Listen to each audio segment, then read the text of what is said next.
1940 में फ्रांस को सरेंडर करने के बाद जर्मनी सोचता है कि हम अब कब्जा करेंगे ब्रिटेन के ऊपर। अभी तक यूरोप में केवल 3 ही देश बचे थे, जिसमें यूएसएसआर, जर्मनी और ब्रिटेन थे। इसके बाद जर्मनी ने फ्रांस को सरेंडर करने के बाद यह सोचा कि अब हम आसानी से कब्जा कर सकते हैं ब्रिटेन पर। तो हिटलर की सोच कुछ इस तरीके से थी कि यूरोप के आधा से ज्यादा देशों में कब्जा करने के बाद उसने सोचा कि ब्रिटेन इनके साथ एक शांति समझौता साइन करेगा। और होता भी कुछ इस तरीके से है। ब्रिटिश पार्लियामेंट में कुछ आवाजें हिटलर के साथ शांति समझौता करने के लिए ही उठ जाती हैं। लेकिन यहीं पर एंट्री लेते हैं विंस्टन चर्चिल, जो इस समय ब्रिटेन के प्रधानमंत्री होते हैं। और इनके एक भाषण से पूरा का पूरा संसद हिल जाता है। और ये भाषण एक ऐसा भाषण था जिसके बाद ब्रिटिश सेना जर्मनी सेना के साथ लोहे से लोहा लेने के लिए तैयार हो जाती है। और यहीं पर ये टर्निंग पॉइंट आता है जिसके बाद हिटलर को हार का सामना करना पड़ता है। यहीं से गेम बदल जाता है द्वितीय विश्व युद्ध का। We shall fight in the hills. We shall never surrender.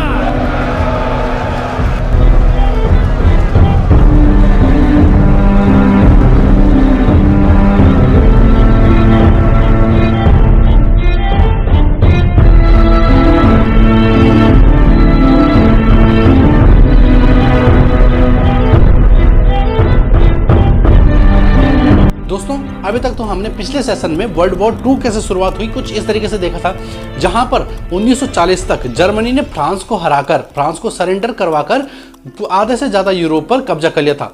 इसके बाद जैसे ही हिटलर को यहाँ पर शांति समझौते के कोई आसार नजर नहीं आते, हिटलर ब्रिटेन की तरफ कूच करता है और यहाँ पर एक मिशन चलाता है जिसे नाम दिया जाता है द सी लायन। लेकिन इस मिशन को शुरू होने में काफी दिक्कतें आ रही थी कि ब्रिटेन और जर्मनी के बीच अभी भी था इंग्लिश चैनल। यहाँ पर अगर इंग्लिश चैनल की हम बात करें, हिटलर इस वजह से इंग्लिश चैनल से डर रहा था क्योंकि ब्रिटेन की नेवी इस समय बहुत ही जबरदस्त नेवी थी और इनके पास बहुत ही कम नेवी के संसाधन थे, जिस वजह से ये डरता था इस समय नेवी के जरिए आक्रमण करने से, क्योंकि नेवी के जरिए ही ये अपनी सेना को घुसा सकता था ब्रिटेन के अंदर, जिससे इसकी ब्लिट स्ट्रेटजी बहुत अच्छे से काम कर सकती थी। लेकिन इसके बाद से जब ये नहीं घुसा पाता है अपनी आर्मी को ब्रिटेन के अंदर, तो ये लुफ्तवाफे का सहारा लेता है। और लुफ्तवाफे कुछ इस तरीके से ब्रिटेन के अंदर तबाही मचाती है, तो ये दिन रात यहाँ पर बम्बार्डमेंट करते हैं और ब्रिटेन शहर को कुछ इस तरीके से हस्त कर देते हैं कि ये अपने घुटनों पे आ जाता है। लेकिन इसी समय तक जिस चर्चिल की मैं बात कर रहा हूँ, यही पार्लियामेंट में अपना एक भाषण देते हैं, जिसके बाद पूरी ब्रिटिश सेना जोश में आ जाती है।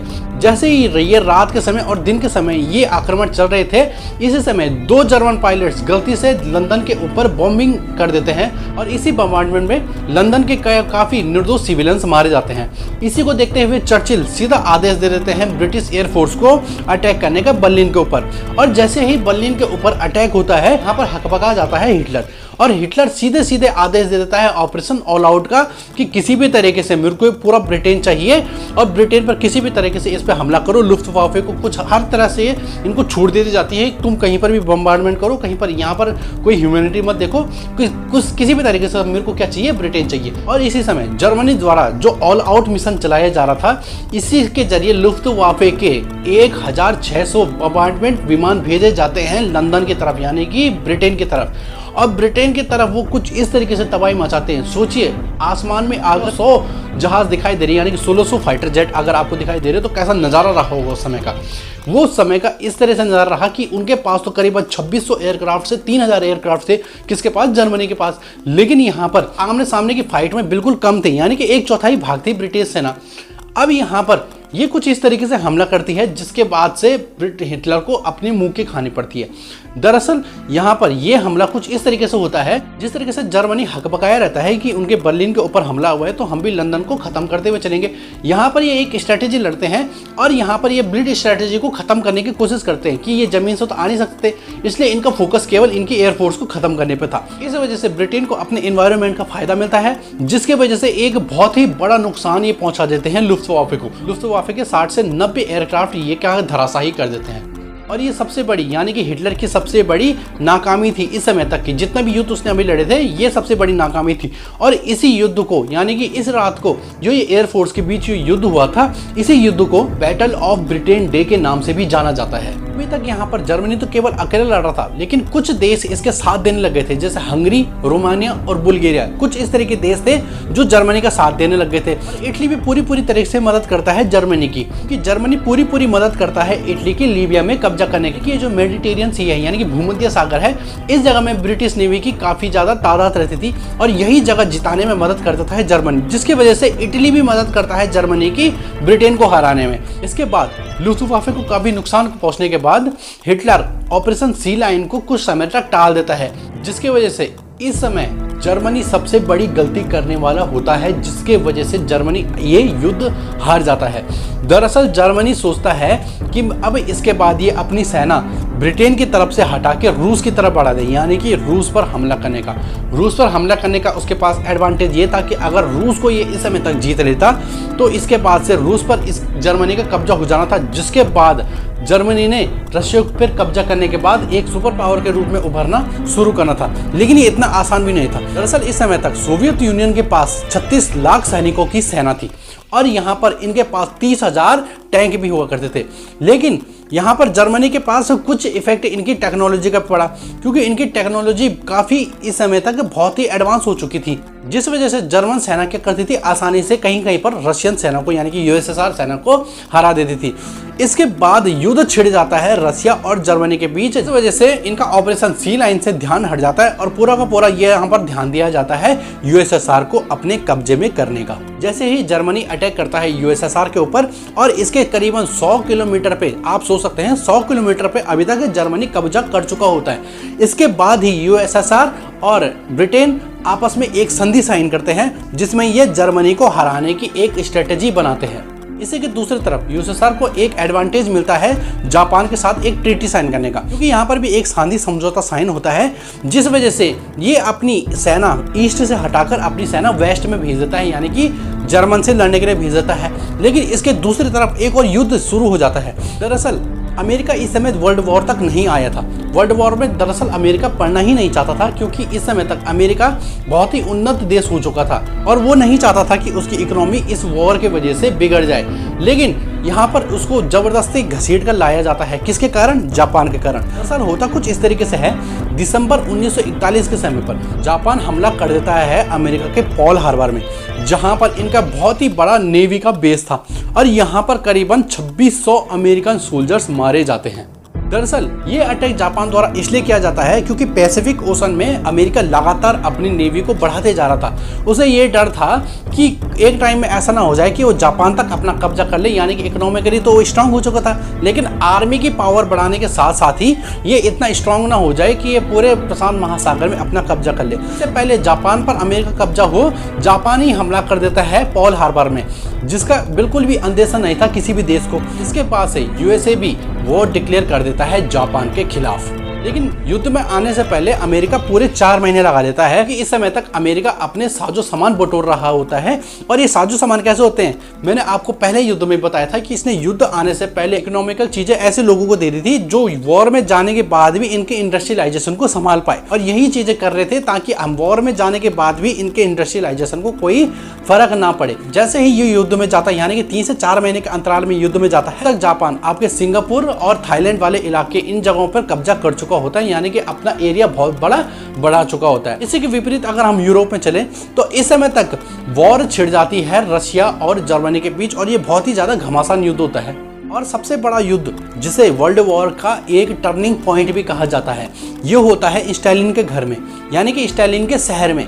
और ये टर्निंग पॉइंट कुछ इस तरीके से होता है कि नाजी आर्मी के 3 लाख लोग चारों तरफ से घिर चुके होते हैं रशियन आर्मी से, और ये लोग सरेंडर कर देते हैं अगेंस्ट रशियन आर्मी के। इसी के साथ नाजी आर्मी को एक बहुत ही बड़ा झटका लगता है 3 लाख लोगों के सरेंडर करने से। ये एक टर्निंग पॉइंट था इस युद्ध का। इस युद्ध को बैटल ऑफ स्टालिनग्रेड भी कहा जाता है, और यहीं से हिटलर की कहानी का पतन की शुरुआत हो जाती है। इसी के दूसरी तरफ चलें, इटली जो इसका अभी तक सबसे ज्यादा साथ दे रहा था, इसमें यहाँ के लोगों में ऐसी जागरूकता फैलाई जाती है जिसकी वजह से ये लोग क्या कर देते हैं, मुसोलिनी की सरकार को वहाँ से गिराते हैं और इसी बीच मुसोलिनी की यहाँ पर हत्या हो जाती है। और ये समय होता है 1943 का, जिस समय यहाँ पर मुसोलिनी की हत्या हो जाती है और यहाँ पर एक डेमोक्रेटिक पार्टी बिठा दी जाती है, यानी कि डेमोक्रेटिक गवर्नमेंट बिठा दी जाती है। और ये डेमोक्रेटिक गवर्नमेंट सबसे पहले ये डिक्लेयर करती है कि अलायंस की तरफ बिल्कुल भी अब कोई भी हमला, यानी कि इनके खिलाफ कोई भी युद्ध नहीं करेंगे और एक पीस एग्रीमेंट यहाँ पर साइन कर देते हैं ब्रिटेन के साथ। और इसी के साथ ये युद्ध 2 ग्रुपों में बढ़ गया था दोस्तों।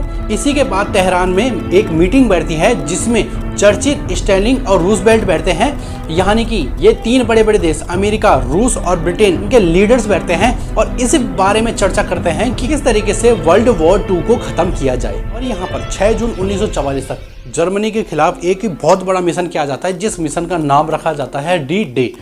यहाँ पर एक ऐसा मिशन रचा जाता है, इससे पहले भी इस मिशन के बारे में, मतलब इस पोर्ट के बारे में आया था, ये होता है आपका डैंकर का पोर्ट। यहाँ पर फ्रांस और ब्रिटेन की अलायंस पावर घिर गई थी, यानी कि 4 लाख सैनिक यहाँ पर घिर गए थे और यहीं पर कैनेडियन, ब्रिटिश, रशियन आर्मी उतरती है और मार्च कर देती है जर्मनी की तरफ के लिए। इसी बीच हिटलर कमजोर पड़ने लग जाता है क्योंकि इन पे दोनों तरफ से अटैक होने लग जाता है, यानी कि ईस्ट और वेस्ट दोनों तरीके से अटैक होने लग जाता है। जहाँ पर ये रशिया की एक तरफ से रशिया के साथ लड़ रहा था, वहीं पर दूसरी तरफ से अटैक कर दिया था यहाँ पर कैनेडियन फोर्स ने, रशियन फोर्सेस ने और साथ में ही ब्रिटिश फोर्सेस ने। इनके द्वारा जो अटैक किया जाता है ये भी लगभग ब्लिट्ज स्ट्रेटेजी के तहत ही होता है। जैसे ब्लिट्ज स्ट्रेटेजी में बहुत सारे सैनिक अचानक से आ जाते थे ना, यहाँ पर भी लाखों की संख्या में अचानक से सैनिक आ जाते हैं और ये मार्च कर देते हैं जर्मनी की तरफ के लिए। जैसे ही इसकी भनक मिलती है जर्मनी को, ये अपनी सेना को, यानी कि हिटलर अपनी सेना को रशिया से हटाकर भेज देता है वेस्ट की तरफ इन सेनाओं से लड़ने के लिए।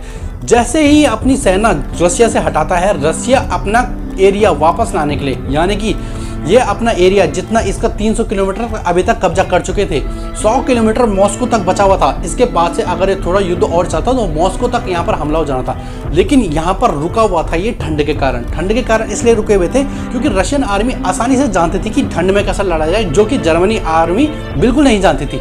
इसके बाद से जैसे ही यहाँ पर ये अपनी सेना हटाते हैं और पश्चिम की तरफ भेजते हैं, पर रशिया अपना जितना जर्मनी ने कब्जा करा हुआ क्षेत्र था इनको छुड़ा देता है और साथ में 600 किलोमीटर के एरिया ऐसे भी छुड़ाता है पोलैंड, ऑस्ट्रिया और चेकोस्लोवाकिया के थे। ये इन जगहों को भी ये फ्री कर देता है और साथ साथ ही मार्च कर देता है जर्मनी की तरफ। इस समय तक जर्मनी की तरफ 2 तरफ से अटैक होने लगे थे। इसमें ही जर्मनी में जब 2 तरफ से लड़ाई शुरू हो जाती है, यानी कि जर्मनी के खिलाफ जब 2 तरफ से लड़ाई शुरू हो जाती है, इसी युद्ध को कहा जाता है आपका बैटल ऑफ बल्ज। यानी कि बैटल ऑफ बल्ज में ये इतनी भयानक लड़ाई हुई थी। अभी तक ये 4 महीने बचे हुए थे युद्ध को खत्म होने से, लेकिन ये 4 महीने अभी तक के सबसे खतरनाक महीने थे क्योंकि इस समय तक 30 से 60 हजार लोग पर डे मरने लग गए थे। लेकिन यहाँ पर रशियन आर्मी इसमें ही नहीं रुकती। रशियन एयरफोर्स बर्लिन शहर के ऊपर बहुत ही ज़्यादा बम्बार्डमेंट कर देती है, जिसका साथ ब्रिटेन एयरफोर्स भी देती है। इसमें यहाँ पर ब्रिटेन और रशिया काफ़ी क्रिटिसाइज हुए थे, जिस वजह से यहाँ पर इनको बम्बार्डमेंट करने की जरूरत नहीं थी क्योंकि यहाँ पर बहुत सारे सिविलियन लोग थे, जिसमें सेना से ज़्यादा सिविलियन के लोग यहाँ पर मारे गए थे और धीरे धीरे से कब्जा होने लग गया था बर्लिन के अंदर। जैसे ही बर्लिन के अंदर कब्जा होता है तो इन्हें पता चलता है कंसंट्रेशन कैंप का, जहाँ पर लाखों यहूदियों को गैस चैम्बर में डाल के मारा गया था। फाइनली 2 मई 1945 को बर्लिन पर कब्जा हो जाता है ब्रिटिश सेना का, जिस वजह से यहाँ पर जर्मनी अपना युद्ध हार जाता है। और इसी के 2 दिन पहले, यानी कि जब ये कब्जा करने वाले होते हैं, जिस समय तक ये फोर्स इनको चारों तरफ से घेरने वाली होती है, इसी के 2 दिन पहले यानी कि 30 अप्रैल 1945 को हिटलर खुद को गोली मारकर हत्या कर देता है। यानी कि ये अगर इनके हाथ में आ जाता तो इन्होंने क्या हालत करनी थी वो हिटलर को भी पता था। इससे पहले ये उनके हाथ में न जाए, ये क्या कर देता है, पहले तो जहर खाता है, ऊपर से अपने आप को क्या गोली मार देता है। और वर्ल्ड वॉर का अंत कुछ इस तरीके से नहीं होता, वर्ल्ड वॉर का अंत अलग तरीके से होना था।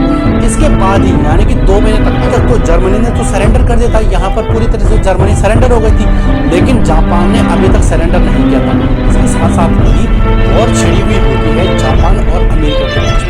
इसी बीच में जापान बिल्कुल सरेंडर करने के मूड में नहीं था, कई बार सरेंडर करने को बोला गया, लेकिन इसने इस ट्रीटी को इग्नोर कर लिया। यानी कि ये शांति जो ट्रीटियां भेजी गई थी, बार बार जापान को भेजी गई थी, इसी को इग्नोर कर दिया था जापान ने, क्योंकि जापान भी कई जगह में अपना कब्जा करना चाहता था। आज के टाइम पे आप जापान को देखते हैं ना, बहुत छोटे से इलाके में, लेकिन उस समय का जापान आपका बहुत बड़ा हुआ करता था, जो इस समय चाइना और साउथ कोरिया और नॉर्थ कोरिया का एरिया है, ये सब जापान के अंडर में आया करता था। लेकिन इस समय तक अमेरिका और जापान के बीच में बहुत ही भयानक युद्ध होता है, जिसे बैटल ऑफ मिडवे भी कहते हैं। इस बैटल में अमेरिका ने जापान के 4 युद्धपोत खत्म कर दिए थे। ये युद्धपोत कितने बड़े, यानी कि एयरक्राफ्ट कैरियर थे ये एयरक्राफ्ट कैरियर खत्म कर 4 एयरक्राफ्ट कैरियर। आज के टाइम पे भी इंडिया के पास 4 एयरक्राफ्ट कैरियर नहीं है, और वो 1945 में ही अमेरिका ने जापान के 4 एयरक्राफ्ट कैरियर बर्बाद कर दिए थे। इसके बाद भी जब ये नहीं मानता और बहुत ही हमले करते रहता है अमेरिका के ऊपर, और अंत में यानी कि अगस्त 1945 में यहाँ पर न्यूक्लियर बम गिराया जाता है अमेरिका द्वारा। सबसे पहले हिरोशिमा में गिराया जाता है, उसके बाद कहीं ज्यादा बड़ा बम